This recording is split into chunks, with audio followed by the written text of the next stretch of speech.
Day 25 of telling you about God and His righteousness. And yesterday we established how we don't seek God enough. And the consequences of not seeking God enough in the things that we don't really understand or we don't have like a balanced perspective on is that we are then in the jurisdiction of the devil where the devil can oppress us. I'm talking, there are three knowledge that you really, really need. The knowledge to be able to maintain the things that God had approved and God had created, the knowledge to be able to engage your fellow human being, and the knowledge you need to be able to establish your future.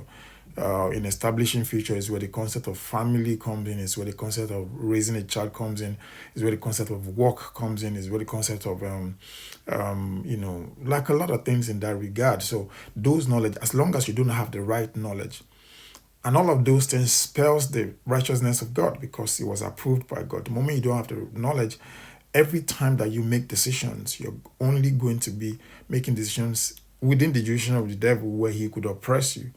And that was why Jesus had to come. And if you must understand, his voice counts in heaven because earth is where light and darkness can coexist. So the devil's voice counts in heaven. That's why in the book of Job, God was asking him, have you considered my servant? Because now if he's ruling the kingdom of darkness, then if we are going to approve somebody on earth, he needs to contribute to it because now God is the judge of the earth.